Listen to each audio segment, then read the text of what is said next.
Welcome to Season 6, Episode 15 of The Hard Truth Inside the Football Industry. With me, Philip Ideson, and we're joined today, alongside Darragh, with three of the members of Up The Poshcast. We're here for a bit of a debate and a discussion on all things Peterborough United and some of the things that the lads on the podcast have said and Darragh's right of reply. So with all that said, let's go straight into the episode.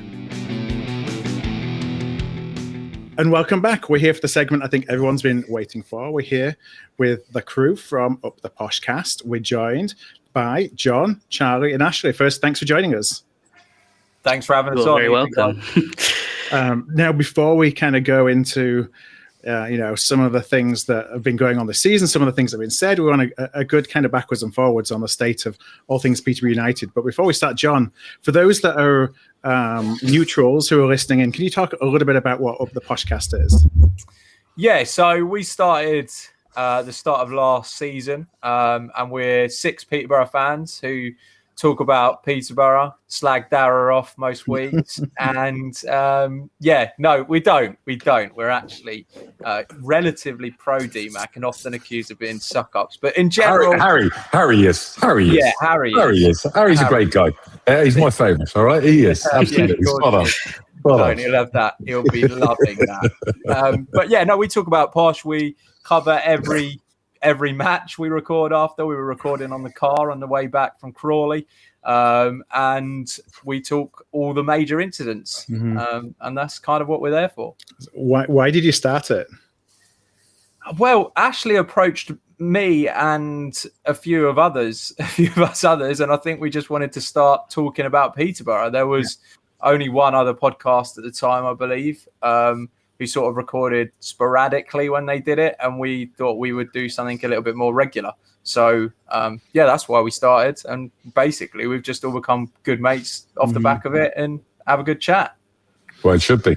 That was the Yellow Submarine or something, or it was fucking, what was it? Something like that, wasn't it? It was like the Yellow Block is what it was called. The other one, which you must have paid at some point to have all those yellow seats ripped out in the main stand to replace the lovely new blue ones, just to spite them, of course. But yeah, like John says, it was literally the idea was I just wanted people to talk about Posh too, rather than just spurting out my stuff on Twitter. And it was like, well, if we can get a group of us together. Doesn't matter if 5 people listen, 500 people listen. It gives me the chance to talk to like-minded people. And here we are, 18 months down the line, 1,000 listeners, 1,000 watchers on every single episode. And, well, come Thursday, we'll be up for a nomination for an FCA. So we're going for what you guys have already got one of. We want one of our own, hopefully. Phil, was it only one we won one of those? I thought we'd won a few of them, no? We got a couple in the old trophy cabinet. Yeah. I pulled this out because we kept winning every year. So I was like, it was getting a bit monotonous. I thought we'd give someone else a chance, But no, I mean, club-based podcasts are certainly becoming more popular, and it's just kind of a good opportunity. Like, we all love the clubs that we support, and we all want to talk as much as we can because we probably think about the clubs we support too much. And it's a good vehicle just to kind of keep conversations going and getting fans together. Yeah, 100%. I mean, I think that is the main thing. It's a real community, and I love as well the thing that the podcast has given us, and it definitely for me, and I assume John and Ash had the same thing. Is people come up to us at games and tell us their opinions about Posh, and they'll say, you said this about this player, and I disagree, and so I've ended up just meeting people that I never would have met and had conversations with people that I never would have had if we hadn't had the podcast. And we've always tried to be fair and get people on. We get a new Posh fan on every week now, so it's really great, really building a community. And it's just following your club and doing a podcast about your club is very different to anything else because there's so much passion involved, as you can probably tell by some of the heated nature of some of the episodes. So, Darragh, from your perspective, we had a good actual chat before we came online and turned the record button on about kind of the role of fans and, obviously sharing their perspectives and, and it's like you're not afraid of what people might say because they have these opinions. So it's not about that. It's about, let's talk about them. I'm massive on freedom of speech. We spoke about that beforehand.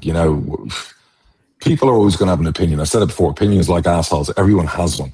And us all on here at times have been assholes in our lives with our opinions. That's just a fact. And I will venomously defend that amendment here in America as an American now, that, say what you want. And yes, people say some stupid shit all the time. You think, okay, unfollow, not interested, or whatever else. But that's their right. They want to come out as dickheads or racist, whatever the fuck they do, that's on them. At the end of the day, I listen to, obviously, a few of your comments. And yeah, of course, you're going to be critical of the football club. And I said this before we came on. I would never want you not to do your podcast. And there's no censorship coming from me. Equally, like, I'm not refunding Ashley's friends who sponsor the club because Ashley might have said a few comments about the football club. I don't work like that. You've asked me to be a guest on this multiple times. Have I ever said no to you? So I've never said no. And whenever Harry's approached to yourself, John, I'm always happy to help local fans. Do I love some of the stuff you talk about or say? Of course not. I think some of it's shite.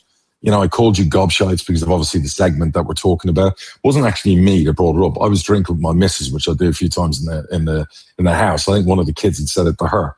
These three guys are having a right pop at dad who's owned the club for 20 years. And trying to explain to my kids that you're very lucky to own a football club 20 years when really the most flack you're getting is from three gobshites that's what I said at the time, from three gobshites on a podcast with an opinion. I said, you are blessed, because I know a lot of owners have been, rushed out the door, have felt unsafe taking their family to a game. I'm in an owner's thread now with 20 odd owners and even women owners. And, they've been abused with their kids at games and stuff like that. And touch wood, in 2019 seasons at Peterborough, I've never worried about taking my children to our ground, our stadium, to watch a game, good, bad, and different. And yeah, we had a really bad season last year, and generally I think it's been okay. But like I said to the guys before we came on, there's no guarantee in football that you're going to win every year. You're going to have a winning season, and you're going to be competing no matter what league you're in. And bigger clubs than us, bar the top clubs in the world who spend billions every year. And even then, like I said, clubs like Man United have found it difficult to get back to the perch of, winning big things or winning titles or competing for titles. So God knows what their 300 million fans are like. We know what they're like with their owners. So yeah, I've got no issue whatsoever, but it doesn't mean I don't have a right to reply. It doesn't mean I can't come out and go, listen, you're talking shit.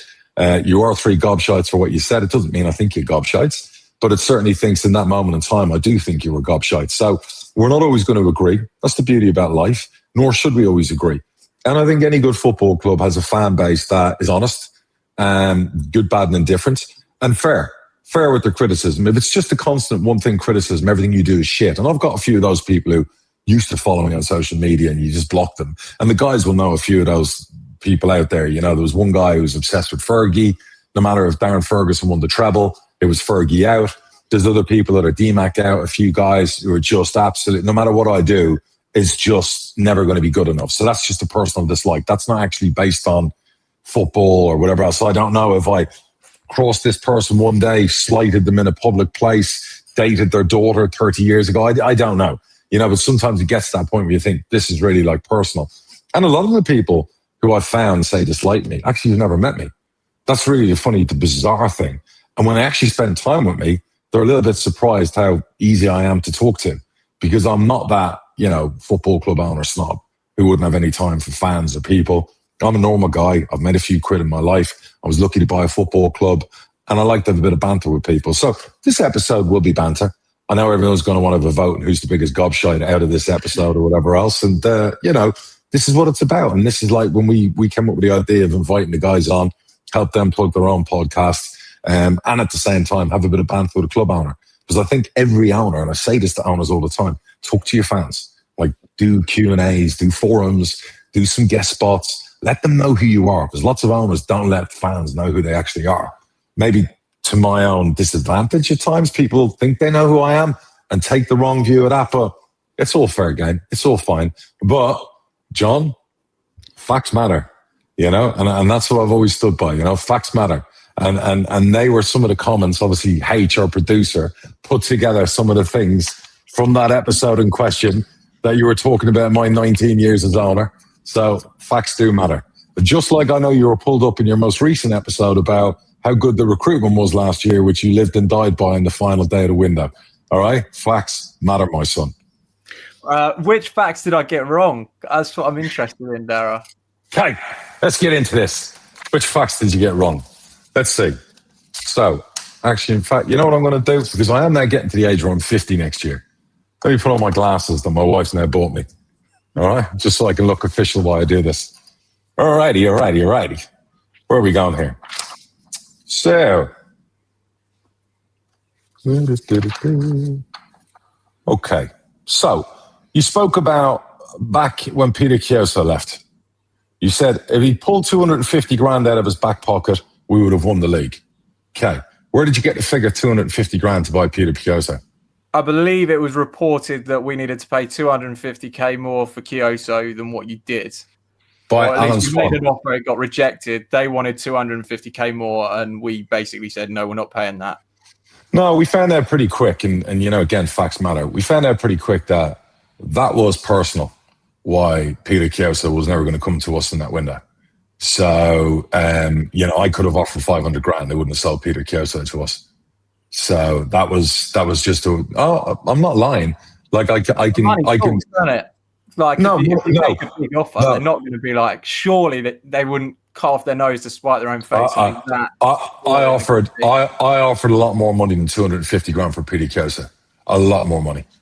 All right, on deadline day, the day before deadline day, and we just got the message he was not. I think that's a misunderstanding of what John was saying. Is that, let's say that you were offering 500k. John was saying if you'd have offered another 250k to make it 750, that would have been enough for Rotherham in theory. But it wouldn't be. Right? It wouldn't be. You can ask anyone at the club. You can walk in and you can have a look at the actual offer that was made for him. So it was way too much money for his value. I love PK, but I could have offered £1 million. They weren't selling us PK or loaning us PK in that window. When you say personal, Darragh, do you mean as in like from the Rotherham owner to you? Do you mean like did we do something wrong? Did you do something like why was it personal? I did nothing wrong. All I'm trying to say is that for whatever reason, maybe sometimes certain people don't like me. Who knows? Call it whatever you want. But it was very clear to me there was no way. At first when he came on loan, they didn't really care. And then all of a sudden we're doing really well. And then he's flying and he was a big piece of what we were doing. Then it was like, okay, so for me, it was never going to happen. And it was quite obvious. Like all that week leading up to the window, and I remember that window, that was the window we sold Ephron, but got him back on loan, correct? So we were making offers constantly, trust me, it wouldn't have mattered. And we could have, and then come the summer, a championship club came in for him. Yeah. And, he was not going to come to us over it. He wanted to play championship football. So I get what you're saying. Trust me, in 20 years, when have you not known me to try and buy players for big money or anything stop me? No, I haven't. But ultimately, do you regret not going and buying an attacking right back that window? Because if Chiosa is not the only attacking right back in the world, right? So maybe I agree. I agree 100% that you'd want to get the next big thing to Chiosa. But at that time, the only one that we had done. And I don't know if this has ever come out. We had a deal done for the boy that went to Charlton from Cheltenham.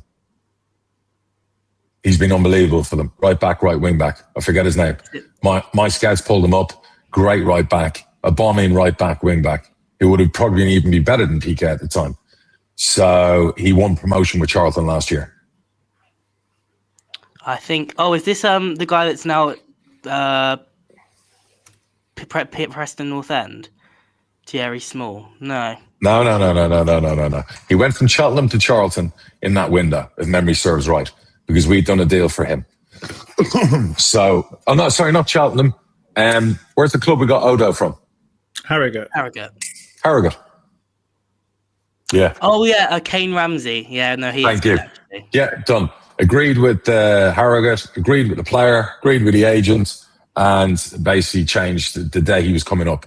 Now, John, it's very easy sometimes, to say, well, I would have done this and I would have done that, but at the end of the day, I think we do a magnificent job with recruitment and getting the players, and a lot of the time when I see leaks, my biggest fear about leaks is when Swan or anyone else tips people off to the players we're bringing in.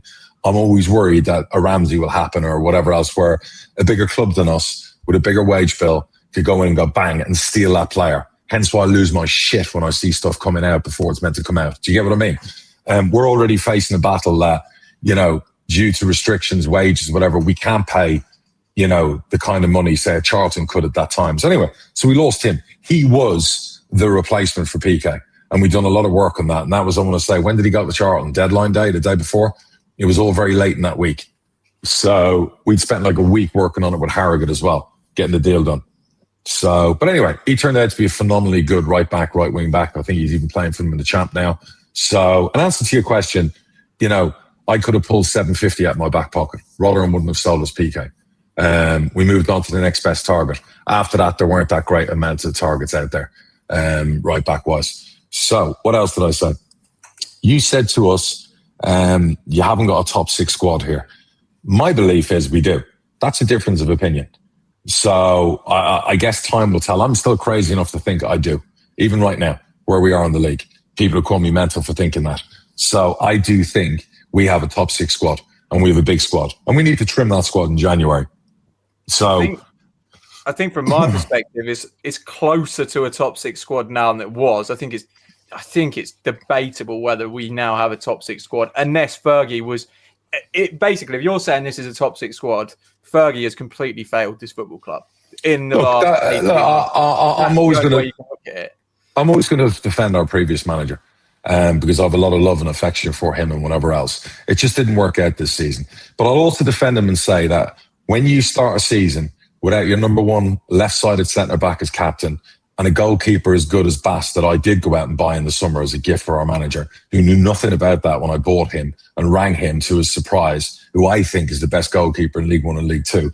When you're missing those 2 players, and Declan, who came in to replace some very good wingers that left in the summer, those 3 key players play fuck all minutes the first 7, 8 games to start a season. That's nearly 30%. Forget that squad. That's 30% of your first team. You'd agree that Sam Hughes would be in the 11. You agree that Bass would be in the 11. You agree a fully fit Declan would be in the 11. You know, when you miss the ilk of that, we should never, even without those 3 players, we should never have had the start we had. We had a horrible start to the season. Judge whatever management you want. We just had a bad start to the season. All right, and it snowballed. You're 1-0 up against Cardiff away. You know, they're not really hurting us. And then you lose that game and it snowballed. And it snowballed really badly. And the injuries again hurt us. Leading up to, I think it was the Colchester game in pre-season, we lost those players. And my heart sunk when I got the phone call about Bass and about Sam Hughes. I knew that was going to be a big problem. I just knew. I just thought they were so important to what we wanted to do from a leadership perspective, from a goalkeeper perspective. You watched the 2 goals Cardiff scored against us in day 1 of the season. I don't think Alex Bass concedes those goals. I don't. No, I agree. I don't. If that is the case, that we were panicking like early doors, it wasn't until August the 30th or even the 31st, really, that we got anything done. And then by the time players were in, they weren't even fit. So it's John, like... You have a thing, and you'll find this out when you buy a club. You have a thing called salary protocol. Yeah, a salary course management protocol. Yeah, which is the rules of the league. And Phil will explain this. It's otherwise known as a wage cap. So the EFL will turn down registrations of players. We had to factor all our transfer income in the summer. That took weeks longer than it should have because we couldn't get the factoring resolved until late August. We couldn't sign players. Certainly the players of the ilk we wanted to go after. We wanted a Tom O'Connor. We've been chasing PK. We wanted those kind of players. Those players aren't cheap. If you think they're coming in on $2,000 a week, you're off your trolley. So it's not that we didn't want to bring that kind of ilk of player in July. We thought all the factoring would be done by the end of July. And we'd be able to still have the whole of August then to get some of those signings up to speed. We've done a lot of work on those signings. And I'm going to give Darren the defense of that because of the salary. But we still shouldn't have only, not 1 in 9 games or 8 games or whatever it was. It doesn't matter not bringing those players in. Our football team was good enough to win games. You see other clubs, the money we spent on players already, and you see other clubs, your Mansfields of the world, who start the season winning games, free signings. We spent millions of pounds on players before deadline day, John. We should have won football games. And particularly at home, we should have won football games. So you know, there are extenuating circumstances. I can't control the salary cap that is in place by law. I agree with it. I abide by it. I love it. I think it's good that it's there. We just got caught with the whole factoring. All right. By factoring, by bringing the money forward, it allows us then to clear the space. Then we can go out and sign those players. I have to get rid of probably 5, 6 players that aren't playing really for our first team squad in January before we can sign anyone. Not because we can't afford to sign anyone, because we won't be allowed to sign anybody. So the EFL throw back registrations because they have it there. Sorry, John, carry on. If we're not allowed to sign players, should we not have been more ruthless over the summer then? Because we were carrying 100% agree with you. 100%. You're Ryan de Havilland's, players like that. You know, these are conversations I have with a manager. And these are conversations where I'm like, look, if you want players, we have to be a little bit more ruthless and say to a player, look, it's time for you to move on in your career. It's time for you to do this, time for you to do that. And Darren, being Darren, wanted to give them a fair go in July. And he knew and he understood the restrictions and difficulty of being able to sign players. You know, we got space. We went out and signed David from Walsall. We spent quite a few £100,000 on him. We obviously did the Brandon deal. We did the Declan deal. We felt very good about the recruitment we did in the summer. I feel very good about the recruitment the last couple of windows, if I'm honest, not just the summer. You know, last year's recruitment, you obviously went into that and you weren't happy. You were happy with it at the time. You weren't happy with it afterwards. Of course, you know, hindsight's a wonderful thing. I'm still a firm believer in a lot of those signings. And we can go through that in a second, all the recruitment, and you guys can go hit, miss, whatever you want. And then in time, we can look back and we can all agree or disagree. But, you know, I've been doing this for 19 years. You don't suddenly lose it overnight because of one bad season. And, you know, and that window you focused on last year has been the worst window. Yes, it wasn't the best window by the time it ended up, and where the players are and the evolution of those players, the lack of improvement in those players, all those things go hand in hand. So I don't disagree with that at all. I wouldn't call it the worst recruitment window ever. I could go back to years in the Championship when we panic signed 6 players that were crap in a January or, you know, whatever else. So I don't think it's the worst ever. And I think many of them will turn out to be great assets for the football team and the club itself. You know, so the big issue was we didn't suddenly rush out and panic sign players like you guys all seem to think, because you said this a few times. That wasn't about us being bottom of the league. We wanted to sign Tom O'Connor. We wanted to sign PK. Garber was somebody we'd been talking to for 2.5 weeks, but he had Championship clubs who wanted him. Luckily, none of them took, you know, we were kind of not his last choice, but his agents didn't get him the deal. And a quick correction for Harry, who keeps saying that Garber's got 2 years. He's actually got 3 years. So he's definitely worth more than £1 million, £2 million that Harry said there the other day. Yet, you know, again, I'm not an idiot, you know, so, you know, a lot of the players this summer you've seen were signed with even longer contracts, you know what I mean, to protect the assets so we didn't fall into that kind of last year panic sale type thing. But, you know, Garber, again, wasn't a panic signing. Harry Leonard, signing a striker of that ilk was all about how good are our strikers? Are we going to give them a chance? We spent a lot of money on Gustav. We spent a fair wedge on Brad. We all saw Brad pre-season. I'm sure you all agree he wasn't the worst player pre-season. He looked like a young striker that we might be able to get a proper tune out of if he could keep his head screwed on and we could keep him focused. But it just became impossible. And by the way, he started the season probably better than a lot of players Brad did in the first couple of games. He wasn't the worst player. So we thought against Cardiff, we've got one here. We finally got one. I thought he terrorised Cardiff at times. Big, strong, powerful. And we thought, right, we've got one. You know, now can we get the best out of Gustav? Gustav, you know, Gustav's been with us 10 months. We forget that. We all think Gustav's been with us like 2 years. He's been with us 10 months. One of the first things Luke Williams did when he rang me after his first 3 training sessions was he said, talk to me about Gustav. And I said, well, you know, highly coveted, beat a lot of good clubs to him, paid a lot of money, very excited when we got him in, and it just hasn't clicked. And he was like, we really like him. And I said, listen, that's music to my ears. You know, and then at the end of the window, we had a Swedish first division club offer us a 200 grand profit on what we paid for Gustav. So when you say we waste millions, we waste this, waste whatever, you know, we would have sold Gustav for a profit, and his agent was desperate for him to go. Obviously, it was a very good club in League One in Sweden, the top division. And Darren was like, let him go. And I was at the time, I knew the Brad thing was simmering. I also knew, you know, we had targets striker-wise, but I didn't want us, where we were in the league, how we were starting. Imagine if we'd ended the window with no strikers in the building. Can you imagine what that would have been like to our fan base? Do you know what I mean? So, and to the football world. So I kind of stopped Gustav leaving in that final few days because we felt the replacement yet. Blackburn were him and Hoyne. It was backwards and forwards. It was tight all the way to deadline day. You know, JJ, we'd done that deal. We knew that was securely done. So there were reasons Gustav didn't leave, but I still believe there's a player in Gustav. The 2 goals he scored last week shows me everything we recruited him for, particularly the second goal. When you watch his body movement, there is a player in there. Now, whether he kicks on under Luke, who knows? If he doesn't and he wants to leave or Luke sees fit, that's down to him. We'll have that recruitment meeting in December. I do think we might start seeing the best of Gustav.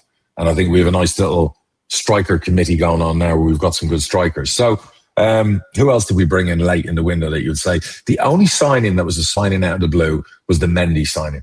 It was the only one. And I think one of you said, what are we doing signing Mendy when we got Harley Mills? So the answer to that question is, if we only had one left back from August till January, it could be suicidal. As it's turned out, we do now only have one left back, for a period of time. But we felt as a squad, we needed to get some competition, and Harley didn't have the best start of the season, needed a bit of help. We needed some competition, and Phil Parkinson had been on to Darren about other players, and we'd already been speaking, me and Barry, to Sean at Wrexham about Tom, because I was in with Tom's agent a couple of weeks before that. And basically, Parky rang Baz. We had a game that night. He rang me, and Parky was like, take him for this. It was basically a hell of a deal. And I said to the gaffer, and he was like, yeah, all day long, take him as cover. So he was the only one that was really came out of the blue. I don't think any of the other signings we made deadline day were out of the blue or were panic signings. They were well thought out and players we wanted. Like Ben Woods, we've been in for 10 weeks to sign. Brandon, 6 weeks. Declan since the January previous. A lot of those players, Lisby was somebody I wanted to bring in the minute the season had ended. We saw like high upside in Lisby. We saw all the metrics that we thought very Efron, Poku in the way winger wise, and coming from a level like that and the improvement we could put in them could play as high as he wants. So who else in their window? So I thought it was a very effective window. Did I want it to be early? Yeah.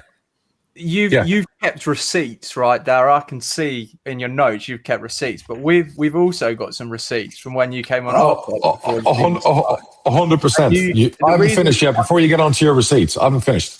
I know. Give you some reasons why I think they're panic signings. Oh, sorry. Okay, the panic signings. Okay, because I came on your podcast and said the squad's good, the squad's done, and with the squad we could win promotion. You want 5 or 6 players. You've also said, I don't want to sign any forwards on loan consistently throughout your whole 100%. time. Jimmy J. Morgan came in at the last minute on loan. I don't believe we wanted as many loan signings as we'd never intimated that we wanted. Definitely not. How many loan signings did we make in the end? 3 or 4. Tom 5, Lee came in on a really short-term contract, which feels like a stopgap measure, or at least at the time. He's done very well, but at the time, certainly looks that way from the outside looking in. So when you say, I only want 5 or 6 players on our podcast, and then we end up with 16 new players, that's where we've got that perception from. Yeah. When I did the podcast was when? Just the 16th of July. 16th of July. And the words were from Fergie wanted 2 more. Yeah. You wanted a third. And obviously I've looked back and worked out the transfers. We think that Dave was the one. Ben Woods was the 2. And then the third, I guess, was probably Harry Leonard, if you were looking that far in advance. And that means that the likes of Garbett, Kioso, Tom O'Connor, Mendy, and Tom Lees as well were all...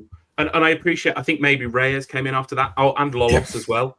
Yeah. That then means that none of those were planned as such. And obviously, Reyes, I'm willing to discount Reyes and Lees because they are injury replacements. Of course.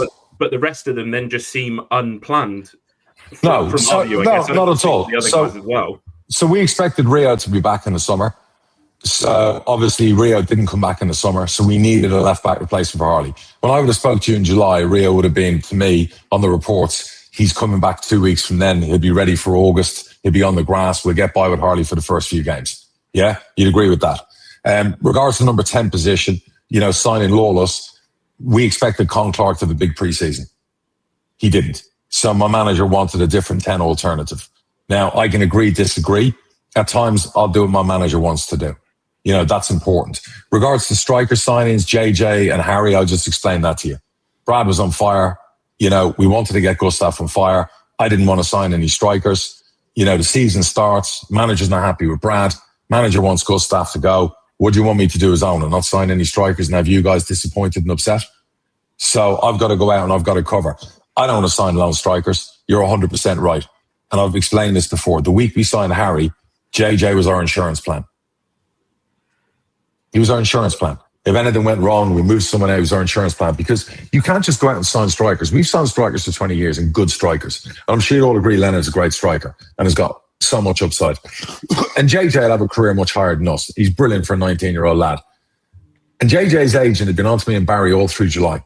Take him. We were like, we love him. He's great, but he's a loan signing. We don't want a loan signing.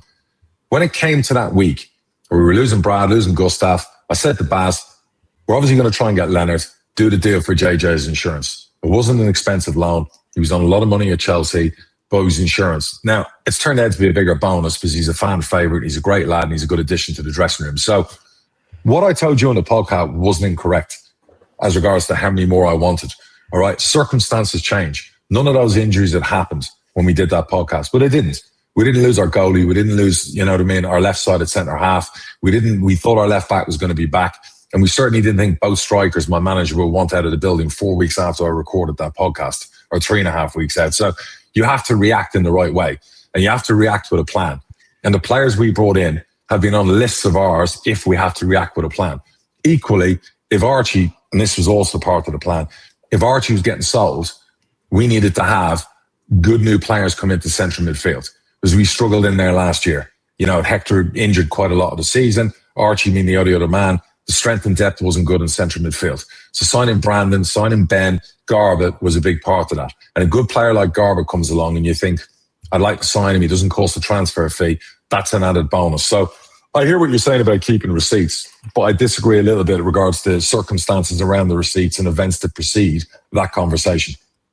So my next point, and this, I don't want this to come across as a gotcha moment, and I also want this not to come across as the way that of course not going to in the way of in terms of respect, because I hope that you appreciate that you're not. Hang on, actually, you said before you weren't one of the 3 gobshites. Well, I'm not, but I've been through and done what I do best. And I've watched back. I say at the end of every season. Hang on.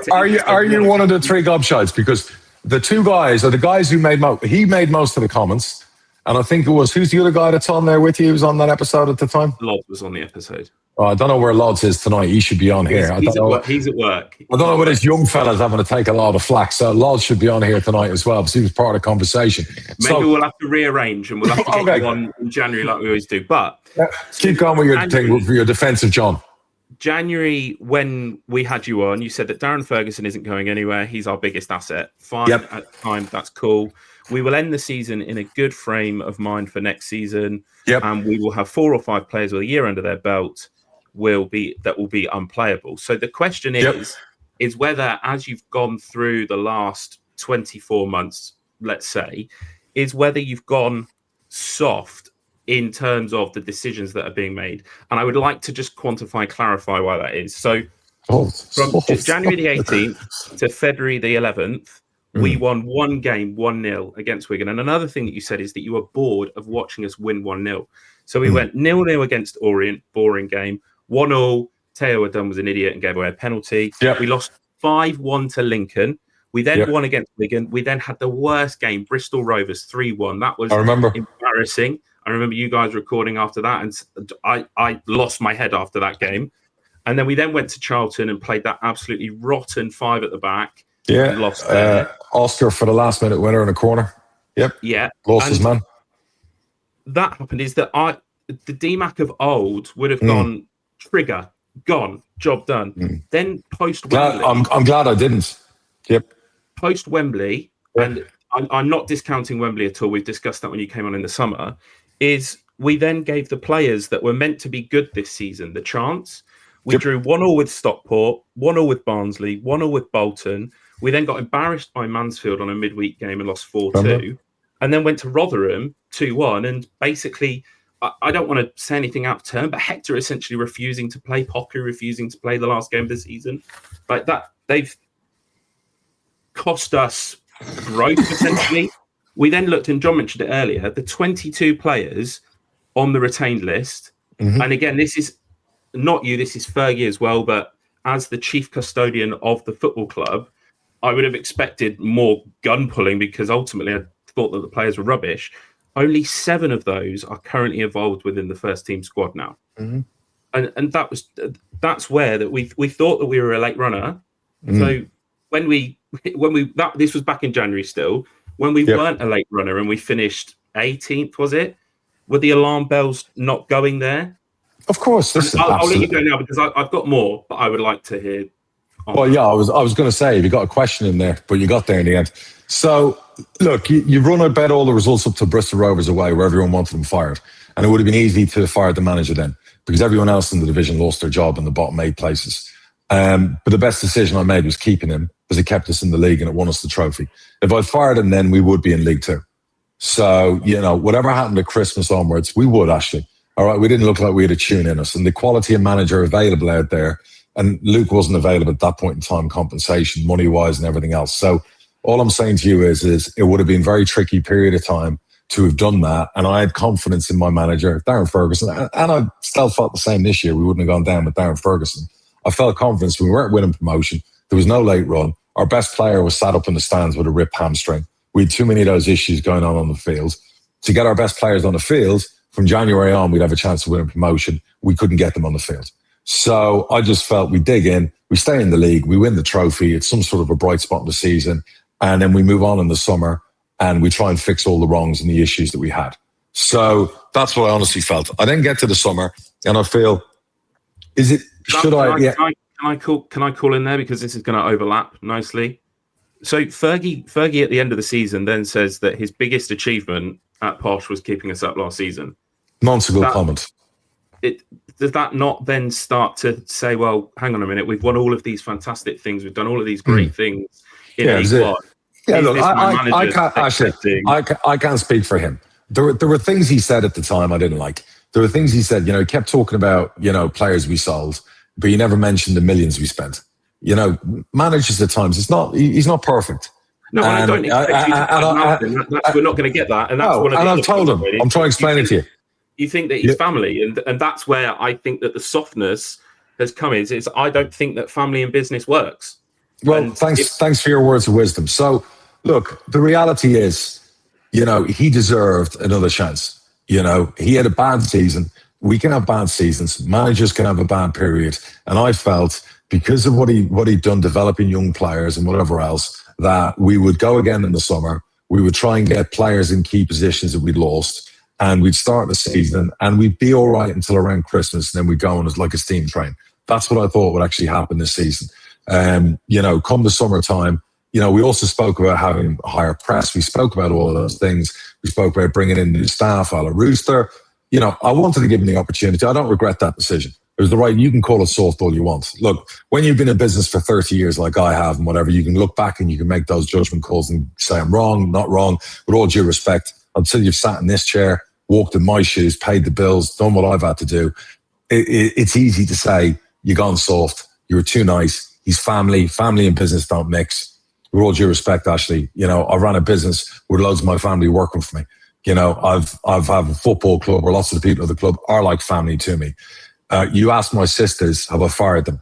You ask my dad, all those people. I'm ruthless when I need to be ruthless. I didn't feel I needed to be ruthless then. Okay. So we got to the summer. I gave him an opportunity and then we started the season. And what I did was, if I was wrong on anything, it was let in the injuries and extenuating circumstances mask for some horrible football, for some bad results and lack of improvement. The Huddersfield game was meant to be the turning point. I think we won 2 of 4 or 3 of 5. And you're thinking, okay, but the performances didn't go with that. And that's the biggest thing that worried me. And obviously we lost to Bolton before the international break. Didn't love that either. And you've called me out for saying to my manager, have you got this? It was a longer conversation than that. And my manager, you were saying he's just going to lie. That's a load of bullshit. Darren Ferguson's walked away multiple times without taking the payoff by being honest and saying, I haven't got this. And I don't see any future.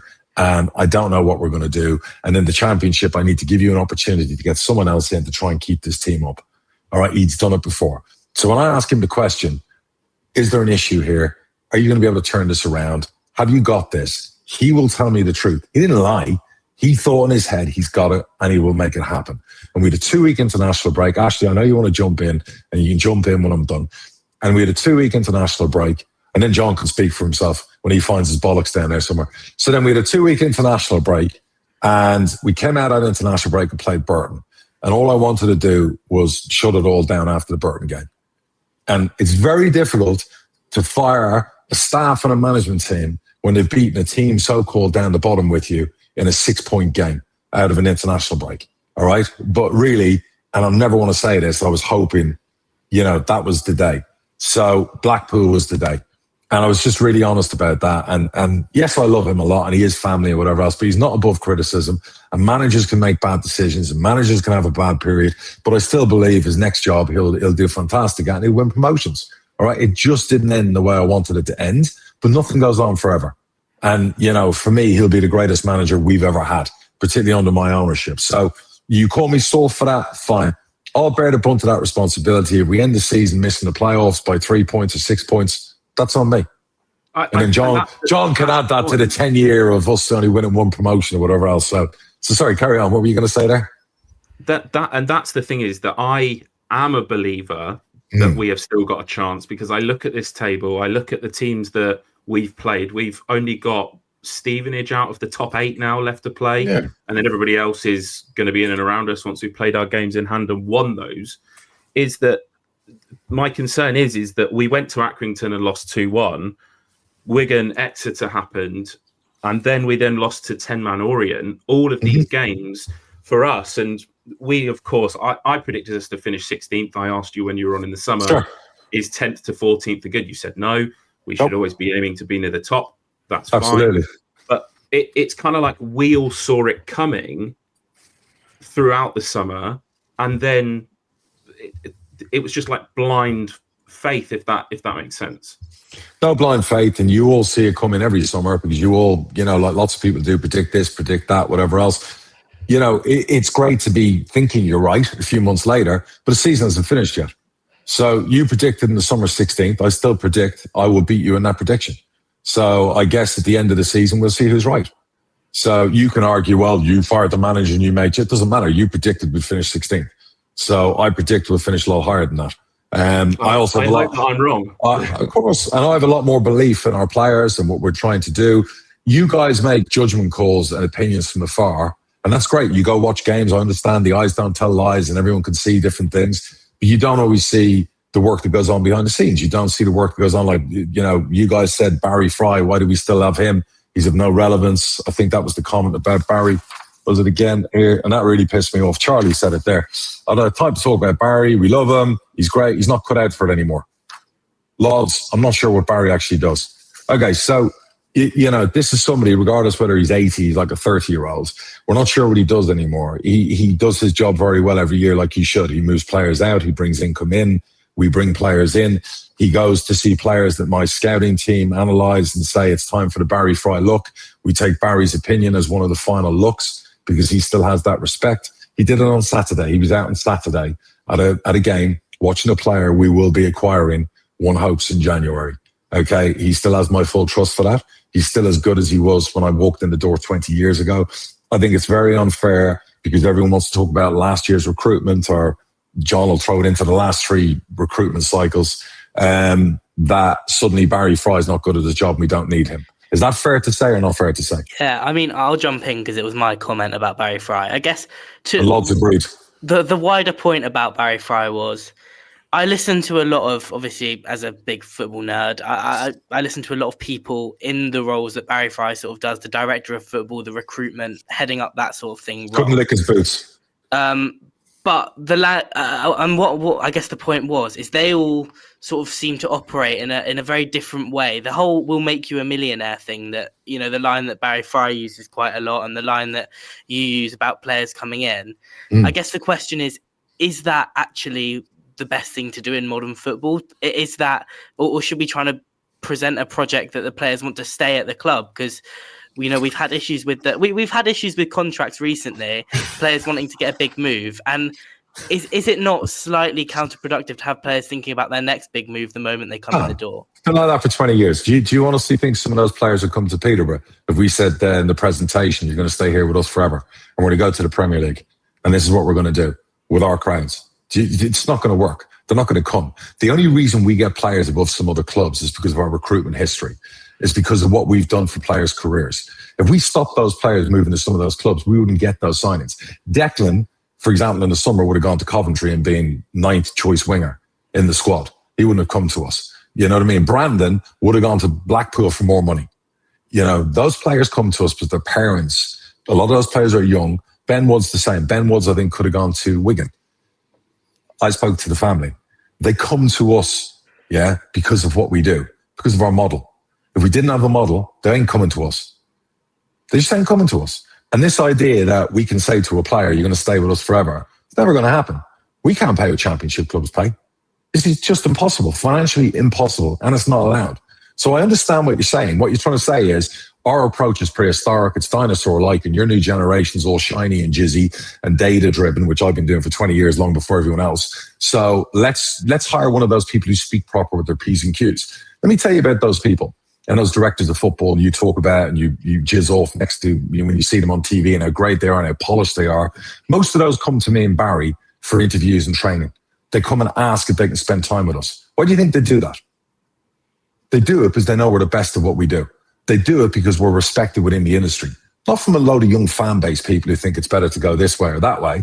They do it because of the time served and we keep doing it year in, year out. We did it again in the summer. We sold players for millions that you all lot were going online about, slagging off, saying we'd pay £10 to take you. We got millions for them. Do you know what I mean? So that's what we do. So every year, everyone gets degrees nowadays and everyone's like, well, you get your degree and your fancy masters and that gets you a job at a club. Every single year for one of the final things in a degree, whatever it's called, the great project before you get your 1-1 or 2-1 or whatever. Yeah. I'm part of the project, the final bit of the project where they come on and I spend 3 hours talking through and interviewing with these people who want to be technical directors of football. Why do you think they asked me to do that? Do you think it's because they think I'm prehistoric or dinosaur? Or do you think it's because they know I know what I'm doing? Why do you think the LMA have asked me to come and give interviews to young up-and-coming managers? Again, there's a reason for that. Because they obviously value what I do and Barry Fry does more than you guys. Because again, you're caught up with the allure of different generation, this, that, whatever else. Look, I'm 49. I'm not 89. And I have 3 kids who were basically 20, 19, and 17. I understand how your generation think. But I also know this. Your generation have a real problem with this whole director of football. Because I've seen them all in the jobs and they're losing their jobs very quickly because they don't know how to do it. They don't know how to handle it. They think emails are the way to go. They don't have to pick up a telephone. Don't know how to communicate with people, and most certainly don't know how to negotiate a fucking deal. I'll tell you that firsthand because I've dealt with some of these young upstarts that have come into the business and have their jockeys around their ankles, yeah? And that's just easy to do. So I understand where you're coming from. It's an opinion you have. It's one I disagree with.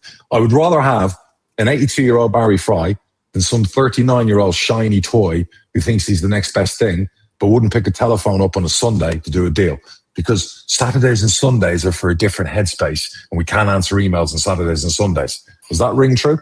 Yeah, listen, I mean, first of all, I didn't use the word prehistoric or dinosaur. I just want to make sure. Of course, but you alluded to it. I have an opinion about it and you have your opinion. To it. That's why we're on a podcast. But I think, I just think if you're telling me that Barry Fry is completely on board with data and everything like that. And he doesn't need to be on board with data.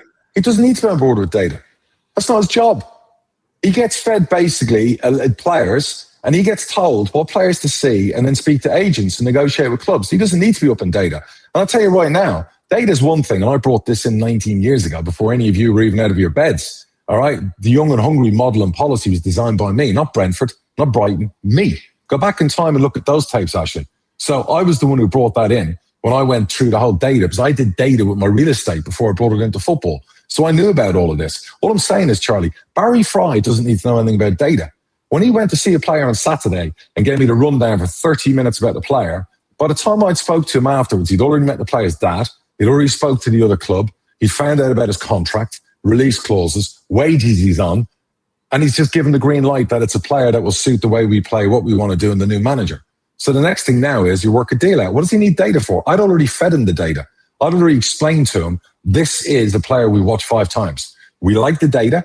We like his character. We've done a bit of research. We now need the great Barry Fry's eyes because I respect his eyes more than anyone else's eyes. Darren Ferguson will back that up. Lots of people will within the game. At 82, he hasn't lost that ability. Can I just jump in on one thing? So I've been fortunate enough to see behind the scenes at a few different clubs, and I've observed there's no such thing as a singular director of football. Like a director of football is a title, But what that means to every single club is different based on the person that's in that role and the people that are around them. So when you talk about Baz doesn't need to be data, that's because you've got that. I look at another club, there's something else that's missing in the leadership team that they need, and that's what a director of football fills. But it's not like there's a single job description that says that's what a director of football does. Barry and me, listen, but before we end this, and we'll move on, because I'm going to defend Barry always. Me and Barry laugh all the time that on a Saturday and Sunday, we can't get hold of anybody. Can't get hold of anybody. You know why? Because a lot of these people are aged 29 to 39 and they don't answer their telephone on weekends.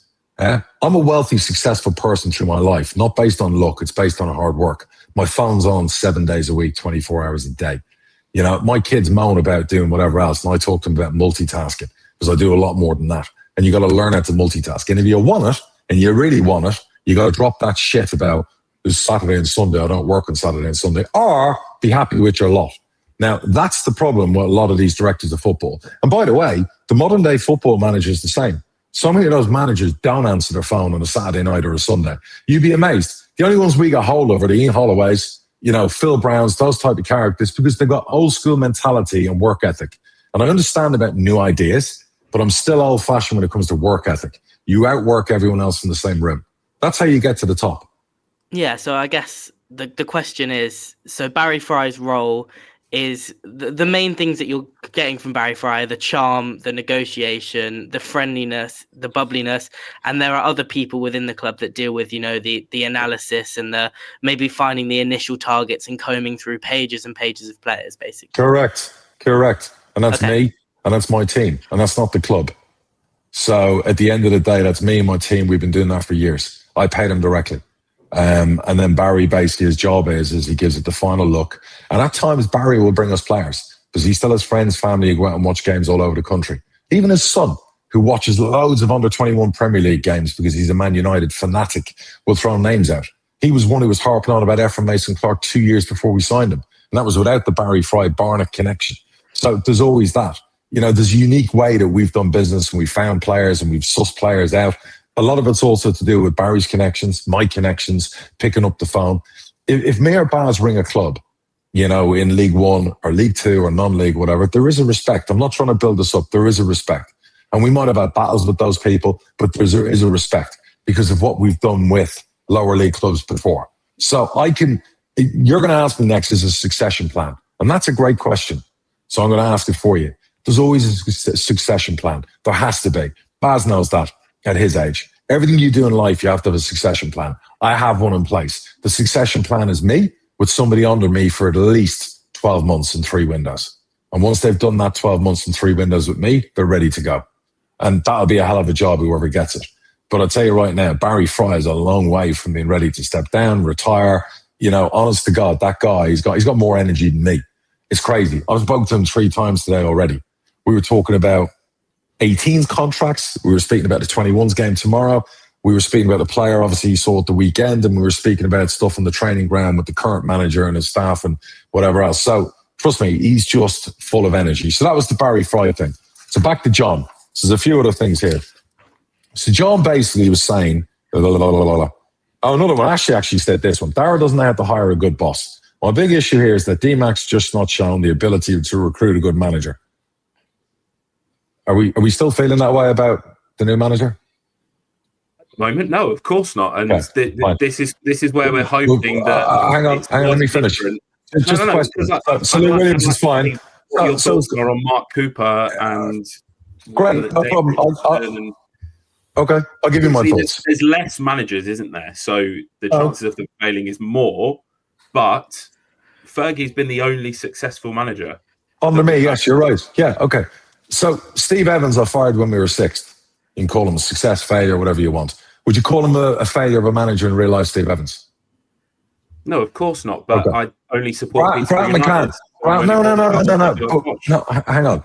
You've not got the ability to recruit a good manager. Forget about for Peterborough. You said recruit a good manager.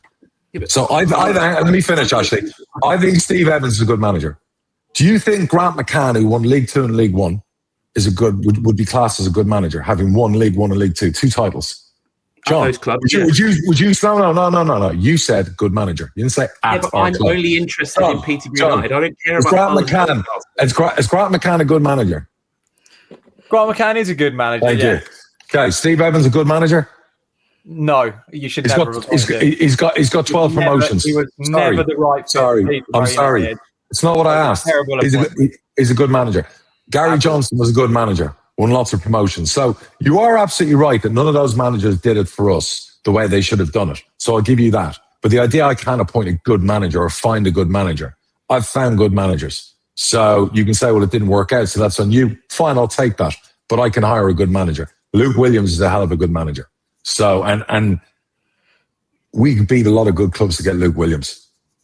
I'll tell you right now. So Luke Williams will be one of the best hires we've had for a long time. Right now, I just think, can I just go back on that one quickly? I just think that when you're saying about finding a good manager, the likes of Steve Evans and Gary Johnson and Grant McCann, when they've won, like they're the household names, aren't they? That you expect to come in. Grant McCann wasn't a household name. I found him. Yeah, but when he came back, he didn't win anything with us, did he? You're absolutely right. Yeah, I didn't get on with him. You know what I mean? So it wasn't for me. But I'll tell you right now, I developed Grant McCann. He left our club and won titles and won promotions. So I know how to spot a good manager, Ashley. That's my point. Whether he can work with me or not, it's another thing. But I know how to spot good talent. So the question you were like is, I can't hire a good manager. Well, not only can I hire one, I can find one. So that was my only point. You don't have to get upset because you've been beaten on the point. Right. On Grant as well, when you brought Grant back the second time, it was a committee of 3, wasn't it? It wasn't you on your own at that point. Correct. 100%. 100%. Okay. So let's get on here. So John said, basically, we've only won one promotion in 10 years. And the comment was pretty much that any of you could have done what I did over 20 years with Peterborough United. That's what this all started from in the gobshite. Let me finish. Let me say, because you've mistranslated my words. You can answer afterwards. You basically said, I played Football Manager and, basically most people could do what I did over 20 years. That was kind of the context of the conversation. And then you, to put a pin in it, said, let's be honest, they've only won one promotion in 10 years. That was your comment. Factually, 1 in 14, 1 in 10, whatever. Factually correct. So I've been owner of Peterborough United 19 seasons. You don't dispute that. Okay. No, correct. So in 19 seasons, we've only won 4 promotions. We've had 3 unsuccessful playoff campaigns and we've won 3 cups and we've had 4 seasons in the championship club and we have a 22% chance of promotion every time a season starts. So we have nearly a 1 in 4 chance of promotion. The statistical odds of winning promotion every year, I think, are between 7 and 9%. So we have a 1 in 4 chance. Okay. There's over 1,500 goals scored and we've had 6 Golden Boot winners, which is a miracle with the shit recruitment I've managed to do over 20 years. We've had 6 Golden Boot winners. So in following that, you talk about our positions, you talk about the last 10 years. So I took 10 years, including this year. So this year to be determined. Last year was 18th. The year before was 4th. The year before was 6th. The year before was championship. Year before that was 2nd in promotion. Year before that was the 7th place COVID season that got robbed from us, another promotion. Year before that was 7th, where we didn't get in the playoffs on the last day of the season. I believe we beat Burton. Year before that was 10th. Year before that was 9th. So that's just the last 10 years. A club our size, pretty much the last 10 years has always been the top end of League One. Okay. Forget about the last 10 years. Let's just talk about the last 4 seasons. The last 4 seasons, Peterborough United has been a League One football club. Forget this season. The last 4 seasons has been 18th, 4th, 6th, and 2nd. Just in the last 4 seasons. You want to talk about 14 years ago. The last 4 seasons, we have been 18th, 4th, 6th, and 2nd. You're telling me you or any of your pals or whatever else could take a football club pretty much near the bottom of League 2, yeah, and make sure every season over the next 20 years when they are in League 1, you're pretty much in the top 6, top 7 of League 1 when we've had clubs the size of the clubs we've seen in League 1 over the last 19 seasons. Honest question, yes or no? You think you could have done that? So I've never said that. So you're mistranslating what I'm saying, or you've not understood what I've said. So maybe I didn't articulate it correctly. Okay. My point was, when you took the football club over, you had no experience of football outside of being a fan, just like us. So your position, if I had the money that you had at a similar age when you bought the club, I would be in a similar position and putting myself in charge of transfers. That's all I was trying to make the point of, which I said, we've won one promotion in 14 years, which do you think that's really good going? Because when you first took over, you wanted the Premier League. So 100%. I think when you look at the extenuating circumstances of what I've just said there and where we finished in League One in those 14 years, you want to talk about in 14 years, and bearing in mind 3 of those 14 years were championship years. Is that correct? No, only one, I believe, would be the championship. Maybe two. Okay, so discount that because we're not winning promotion from the championship, all right, unless we pull a miracle or whatever else. So we're talking League One here for a moment. So let's take those 12 League One years. I'm right in saying we've won promotion 3 times in that period and lost 3 playoffs. Is that correct? We've won 1 promotion, lost 2 playoffs. No, we won. Yeah, we have lost 3 players. Yeah, we've lost 3 playoffs and we finished 7th twice. Yeah. So as much as you want to go, the headline is 1 promotion in 14 years or 1 promotion in 10 years. There are extenuating circumstances behind that for a club our size, when you actually look at the data, which you guys always like to talk about data and statistics and analysis and everything else, I think we've done fucking marvelous. And if you look at, like I've just said to you there, the last 4, you're talking about being behind the times, recruitment and everything else. But actually, the last 4 years has been some of the best years. Because in the last 4 years in League One, we've been pretty much winning promotion, been in the playoffs twice, lost the playoffs twice, won 2 trophies at Wembley, and scored a shitload of goals. So actually, modern times DMAC is better than older times DMAC. Charlie, you agree? I mean, I guess last 4 years. But of course. That kind of counters your argument. I mean, last season. We've gone from Charlie. We've gone from 1st to 24th in 18 months. I'm not sure how that equates to modern DMAC being better than old season. Hang on a sec. Well, first of all, we haven't finished this season. So, again, that could come back to bite you. We have gone from 24th. No, I we know haven't. the season's not finished, but that is where we were when Fergie left. We were bottom of the league. When we recorded that episode. 100%. But hang on again, you're now picking there. We've gone from 1st to 24th because you're going back to when PK was sold. We were first in the league before Christmas and everything else.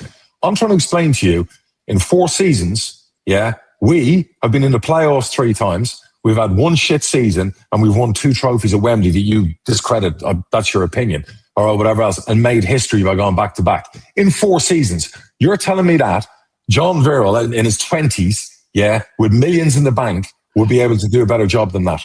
That's what you're putting on record. You just said that a minute ago. You just said, if you came in and bought a football club, you with your millions, like me with my millions, could do a better job than that. No, again, I haven't said that. What I said was when you took over. Are you reversing the bus out of the car park? No, I've stood by this point from the minute you started speaking to me that you have misrepresented my quotes, which is what you've done again. I've said when you took over the football club, you were a football fan, just like us. I don't know how I would have performed. And actually, Darragh, if you listen through, I've given you great credit for the way you've ran the football club in general. Of course. Right? However, I think 1 promotion in 14 years, the old DMAC, if you had been told you'll only get 1 promotion from League One in 14 years, would never have accepted that. I think you'd say, actually, there is some fair criticism that's coming my way. I have no problem. I have no problem with criticism. It's the way you shape the criticism, because it's without merit and facts at times. And nobody's happy at our football club winning 1 promotion in 10 years, 14 years, 20 years. Over 20 years, if I look back and I leave football now and go, were you happy winning 4 or 5 promotions? Were you happy winning 3 trophies in 20 seasons? I think it's a fucking good record, John. I think it's a Hall of Fame record as an owner. I think if you take most clubs our size and put it up there as a record, I don't think they're going to match what we did. So actually, I think there is some mini content in the success that we have had. There's a lot of near misses. There's a lot of disappointment. There's been a lot of highs and lows. But if I look back and go, over 20 years, is that a hell of a good career as an owner? I would say yes. That's for interpretation. You can argue that all you want. You said this to me. It's no different. Ultimately, Darragh, look, good track record with transfers, no doubt about it. No different from me running a football club. It's no different from you running a football club, Ashley. That right there disrespects me, with all due respect. Like for someone to turn around and go, it's no different from you and no different from you. You're a journalist, right? I'm not. John, you're a journalist, right? Yeah. Let me ask you a question. It's like me turning around and saying, you know what, John, my article that I wrote for whatever else, I would have more respect for you because you've studied and put time into being a journalist and created good content. And me turning around and going, well, actually, John ain't a fucking journalist. He's the same as me writing an article for Sky Sports. I wouldn't do that. No, all right. Let me go back and ask it. I'm not even saying that. But if I was saying that, and I was saying I could, why do you think, if I had exactly the same resources that you did at the same age, what makes you think that I couldn't have done the job you've done? Because I like football just as much as you do. Because I've just explained to you that in 19 seasons compared to a lot of owners, and I think I'm now like one of the top 5 longest owning owners in a football club, that for a club our size with our gates at 3,200 average. But why have I done that? Because I'm just telling you that not everyone in football has done it, John. I'm trying to prove my point that there aren't a lot of owners who've had multiple promotions, multiple cup wins, multiple trips to Wembley in a short period. If you want to call 19 seasons a short period for a club our size. So if all those owners who were in there doing it with me for 19 years haven't done it, why do you think you would be any different from them? I, with all due respect, put myself to the side and go, I took a different route with analysis, recruitment, long before anyone else did. You think you would have gone down that route 20 years ago before it wasn't even heard of? You might say you do it now because everyone's doing it. Charlie knows all about data, knows all about these sexy young technical directors and whatever else because it's been made cool. But none of you had heard of it before I brought it in. That's my point, John. So you're now telling us you would have brought it in. I have no idea what I would have done, Darragh. I have absolutely no idea because I wasn't in that situation. So I can't answer the question. My point was, and this was basically my point, was that you deep down are a football fan. Yes, you have gained experience from there. Yes, absolutely. You've been a good chairman for this football club. You go back and listen to the whole podcast. I regularly give you credit. In fact, in the last episode, you might hear me say Darragh MacAnthony has been a net positive for Peterborough. However, the first time I've ever been described as a net positive, John. Yes, I heard the term. However, in recent years, we have gone backwards. We were John. I'm sorry, John. I had this argument with Ed Warwick years ago when he came out about the graph and he was saying, the graph was going down. And this is when back in 2015, I think it was, before he went on to become like a small owner of Charlton. He did work for us. And I remember him apologizing to me saying, I came at you, we had a few ropey seasons and it wasn't all great, whatever else. Around the time we won promotion again. And you're just again saying, you are now saying the last whatever time has been like completely backwards. I've just told you what our last 4 seasons in League One have been. 18th, 2nd, 4th and 6th. And in that 4-year period, we've won 2 trophies at Wembley. You're trying to justify that as our club going backwards. I can't abide by that. First to bottom of the league. Going backwards. We didn't finish this, John. We didn't finish the season first. But even 1st to 18th is a big step backwards. No. 18th is a big step backwards. Hang on a second. Of course, it's after 3 great seasons. It's a bad season. Yeah, it's a bad season. So then you agree? I disagree that John's trying to say we as a football club's gone backwards. I've just told you our last 4 years. Phil, would Bradford have liked the last 4 fucking years that I delivered for Peterborough United? Well, I would always have a lot of jealousy for what you had every week. Would you swap position now, Phil? Now then, what's that? Would Bradford swap with us now? Would Bradford swap with us now, Phil? I would. Yeah, I'd swap most of the players with what you've got. Aren't you like second in the league, Phil? We are second in the league. You guys don't seem to understand. The season doesn't finish in fucking November. So we've got very different squads. Like we've got a squad that was, will be here for a year or two. To try and consolidate in League One, and we've had a good start to the season. What we don't have, and what so many clubs don't have, is all the depth of like all the young players that you've got coming through, all the assets that you've got in the club. We don't have that, and we'd love to, but that takes investment that we don't have, or that our ownership is not willing to put into. This reminds me of Gillingham. This reminds me of somebody had an argument with me 7 seasons ago. I forget who it was. Do you remember who it was, Ashley? It was Ian Gow. Right. Somebody came at me 7 seasons ago to say, Gillingham are top of League One. We're going backwards. Look how great they're run. Look at that football club. Look at Paul Scally. Oh my God, I wish I was a Gillingham fan, just like John and everyone's jizzing in their pants about Bradford being second. I wish I was a Gillingham fan. Give me the last 7 seasons for Gillingham versus us since that row. Can I just say, exactly. You have said Hall of Fame ownership. 100%. Not going to disagree.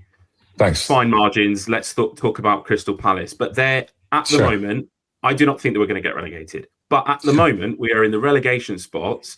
I think it's fair to say that it's not Hall of Fame ownership in 20 years to have taken us from League Two to League Two if we were to get relegated. You guys are bizarre. So no wonder this is generational. Like, you guys are bizarre. You're talking about, like, if my auntie had bollocks, she'd been my uncle. Like, you guys, like, straight away, like some of you last season, we're getting relegated. Hold on. This season, we're bottom of the table. Hang on. And we're going to go up the league, which is an if. Hang on a second. I'm saying that we're 23rd.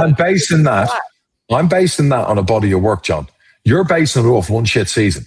I have more confidence in my club than you do. I have more confidence in the people of the club. I have more confidence in the players. We've had one shit season, basically, in a long time, and you want to hang your hat off it. You want to go, this 1st to 18th is basically like, that's it now for our club. That's who we are. That's your argument. I'm sorry. Your fans, I will say this. I am a more positive fan than you guys are. Because all you keep talking about is, we're 23rd, we're going to League Two. He's just turned around and said, your Hall of Fame ownership career. Let me tell you about football, gentlemen. And this is something you might not know. It's full of promotions and relegations. It's full of disappointments. It's full of ups and downs. It's a fucking wonderful roller coaster. It's not always plain sailing. It's not always successful. For you guys, it pretty much has been, but it's not always successful. You always get a little bit of a flirt with a playoff campaign. You get a flirt with a promotion. You get cup wins at Wembley and days out. You get plenty of goals usually, bar the last period of time. And you get some great highlight packages with players that come and go at our football club. All right? Enjoy it. Because I tell you right now, there are a lot of fans out there who don't get any of that. They get basically 18th, 19th every year in whatever league they're in. It's boring as shit, and there is no fucking highlights, hence why I don't do podcasts, because there's nothing to talk about. So calm the fuck down about being 18th or 23rd. Calm the fuck down about you guys think you know how to run a football club. Like I've always said, until you've walked a mile in my size 12 and a half, you know nothing of what it's like to run a football club. That's not me being disrespectful. That's just me saying to you, when you want to write me off and you want to throw me to the wolves like you've done in some of those comments, I think it's wrong. And I have a right to say that. Now, Phil, I rudely interrupted you. Back to you, my son. No, I was going to ask, because this is more coming from a neutral, what do you think that what is the natural level of, like, what's your expectation for where Peterborough United should be? Because I think that rules where you believe you are at any given point in time versus where you think that you should be. And this is, it's been really hard for me seeing Bradford down in League Two for years and years and years and years, thinking, you know what, we shouldn't be in League Two, but guess what? We're in League Two because we played to the standard that got us in League Two and couldn't get us out. So it's like the whole, here's what our crowds are, here's the amount of money we generate on our own without investment.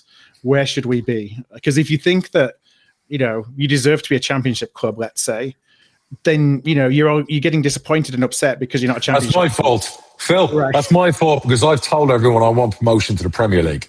So that's my fault. But you have to have ambition, right? Because you're not going to come and say, oh, you know what, I'm happy. Apparently I should. You're always going to strive to try and set dreams for everyone to try and achieve. I think if you don't achieve those, that doesn't necessarily mean it's failure. I think Posh naturally are probably about a mid-table League One club in size, right? But it doesn't mean you don't. They are now, John. Yeah, I agree. Well, hang on. Naturally, hang on. When I took over Peterborough, they had 3,000 crowds. So what would they naturally be then? Yeah, a lot of this is thanks to you, Darragh. Let me finish. Oh, sorry. Okay, so carry on. So fine. You just said naturally as if it was nothing to do with me. Naturally, you've grown the club, but that doesn't mean that you don't want the best for your club, right? If Bradford were in the Championship, you'd still be wanting them to try and get to the Premier League. That's not where they fit, but that is what you'd be wanting, right? Yeah. So my suggestion was to make a couple of tweaks because Darragh readily says we are one of the top spenders in League One almost every year. That's a fact, right? We're almost every year in transfer fees. We are one of the top spenders. And yet that's resulted in one promotion in 14 years. So that's not perfect, right? Rotherham have done it 4 times in the space of time. Yep. And I don't think Rotherham are a much bigger club than Peterborough. And I'm not saying Rotherham have got it perfect either at the minute. But what I'm saying is it's not unachievable. So if I was the chairman of the football club, I would look at something I could tweak And that was my point more than anything. It wasn't that I'm DMAC out, his whole philosophy is wrong. 20 years, I could have done the same thing. It was, what do we need to do differently this time to stop us being 24th in the table? Better academy. One of the big things. Better academy. One of the big things we did tweak, and that was obviously during COVID and whatever else with the Cat 2. A better academy. A better academy will make it next time we do get promoted to the championship will help, because your academy players getting sold in the championship, a la what some of the clubs have done. Coventry got promoted to the champ during COVID. What was the biggest thing they did that changed the course of their history? Forget about the new owner, who's terrific. The biggest thing they did was they sold 2 players to the value of about 40 million quid. And that allowed them to go out and spend a lot of money on building that squad out that's been competing, even under Robbins before it went a bit stale. We just haven't had the opportunity. If we'd stayed up, say, with a Dwight Gale, we'd have sold Gale for 15 million, not 6 million. That kind of money invested back into the club will make all the difference. But you can't be guaranteed to do that. So we need a better manager. We need a better academy, all right, when we do get back there. And we need a better game plan and a better strategy. And it can't be about champagne football. It needs to be a bit more pragmatic, because what we are going to have to do is dig in for a couple of seasons to stay in that league. And that's something you can criticize me about, of not being pragmatic enough with our approach when we've gone to the champ. So, I agree with you. Lessons haven't been learned. And it's happened too many times when we've gone back to the champ and we've been like, a punching bag. And we don't want to be a punching bag. We want to be competitive and we want to stay in that league. So that's football. That's the way it goes. A couple of other things, and then I'll let you guys have your final piece or whatever else. Ashley, again, I know because you like to bring stuff with you. You said about the failures. You said there's been hundreds of success stories, but actually there's been thousands of failures. I think that's quite strong. So I'll give you a couple of seconds to retract the thousands. You can turn it into hundreds of failures, but thousands is strong. Tens of successes and hundreds of failures then. Tens of successes and hundreds of failures. Okay.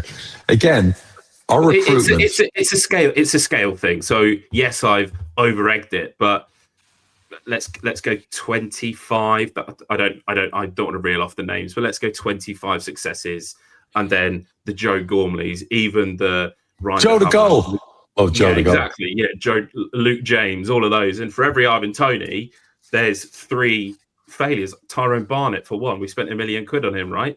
He did. Yes. That's a failure. We lost 300 grand on him. Yeah, a failure.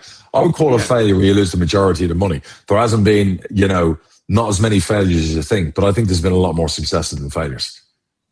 We brought up an Excel spreadsheet on all the players, not for this, by the way, from previous recruitment when we were doing analysis. And I told you before, we had nearly a hit rate in the high 60s. We did on success. The actual average success rate with transfers is 47%. That's a statistical fact, by the way. I love data. And we were 20. We were 20 points above that. So I understand what you're saying. You deem a failure of a player you've lost money on. You deem a failure of a player who's not played for the club or whatever else. So statistically, like I said to you, we're punching above our weight. I stand by our recruitment. Phil's got to go in 5 minutes, so we're going to do a quick thing based on the last 3 windows. I just need all for you guys, hit or miss. Never hit or miss. Hit. Jury's out. Ashley. I'll have hit. Okay. Chris Conn Clark, hit or miss? Miss. Okay. Odo, I know the answer to this. Big miss. Kean Hayes. Miss. Just about. I think it. Well, what sort of fee did we pay for him? I guess is the question. Kean, 100 odd grand or whatever. Then hit. Yeah. Okay. Rio Adebisi. Miss. Unfair. Miss, but unlucky. Yeah. Unfair. CJ. Miss. Harsh. Oscar. Miss. Gustav. Miss. No, I'm hit on Gustav. I'm confident that he's going to come good. Brad. John, I've said it before on our own recordings that I think he's going to come good. I know. Brad's a miss because he was signed under Fergie and couldn't get on with Fergie. David from Walsall. Miss. Wrong on that big time. Tom O'Connor, because I will get him. Hit. Garbutt. Hit. Tom Lees. Yeah, hit. Well, how long's Tom Lee's contract for before we make that decision? Listen, he's a hit, right? The signing. He's improved. Okay. He's improved. He's made never hit yet. Sanders. Hit. Okay. Alex Bass. Yeah. Hit. Lisby. Yeah. Okay. So, guys, you need to answer quickly. Lisby. Hit. Yeah. Declan. Oh, Miss. Wow. So far. John. You've barely seen him play. He's been injured for too long. John, go off your instinct as a journalist. I think he looks quite good, but I can't give him a hit because he's not fit. And if he's not fit, then I can't give him a hit. That's no different to us saying that Adebisi's a hit. Like if we're using that as the parameter. So Well, not really, because you've seen at least an hour and a half of Declan in the flesh, including against Phil's beloved Bradford. Okay. Ben Woods. Hit. Yeah, hit. Leonard. Hit. Lawless. Miss. Okay. So just wanted them on record. That's all. So that's obviously the last permanent 3 windows of signings. So we're going to come back in 12 months' time and review. Time will tell. Time will tell. Right? Well, I mean, Tom O'Connor was on that list, like Jadel Katongo wasn't, for example. Well, no, Tom O'Connor will be. He will be our player. So okay. Well, that's good. So there. I'm just putting it out there. All those players, like we were talking about shit recruitment, and that was a big part of your episode. Recruitment's been awful. It was crap. It was this. It was that. I just want to get it on record what everyone's opinions are. Okay, I justify a hit, not just playing for the club, but when you make a return on a player. So that's it. You know what I mean? So, you, for example, you all said Con Clark is a miss. You know, there's a deal in place where there's profit on Con Clark already, so he's actually a hit. So. Yeah. Well, it depends. I guess everyone has their own definition of hit. Hit for me is they do well. Well, no, because John and you guys might have been him said about us wasting £1 million on players, and some of them are Yeah, names. I'll tell you the players I said. I know, CJ, Valley, Lindgren, Otto. That's over £1 million. They're all missing. You ain't getting any of that money back. I'll bet you 20 grand right now. Take the bet. I will clear £1 million on those players you just named. Take the bet. I ain't got Take the bet. I'll let you pay it over 2 years. Take the bet. I ain't got 10 grand a year to pay you either, Darragh. I've got to pay for a wedding here. I cleared £1,050,000 on 3 of those players in August if I wanted to. Fact. Well, I think you should. Bids. I'm just telling you. This is like running a football club. So look, anyway, again, we've seen the size of your ghoulies, all right, but it's fine, all right. Ashley would have taken that bet straight off the bat. So anyway, listen, guys, it's always great to have my money into the club rather than your back pocket, Darragh. Exactly.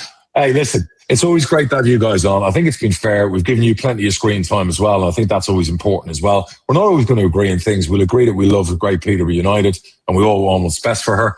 And, we'll have to have another little get together when some of these have come true, not come true, and where it all pans out. And then Ashley can bring his notes like Matlock, the lawyer, you know what I mean, sat in the corner, and we can have another spirited debate. So for now, appreciate you and thanks for coming on. One last plug for your podcast before you go. Up the Poshcast. Have a listen to Up The Poshcast out after every match. And where do people go to? Where do people go to get it? We're on YouTube, Twitter, Spotify, Apple Podcast, everywhere that you would listen to a pod. All right, guys, you've heard it there. Tune in and thank you very much for this week's episode. Cheers, guys. Appreciate you all. Take care. Up the Poshcast.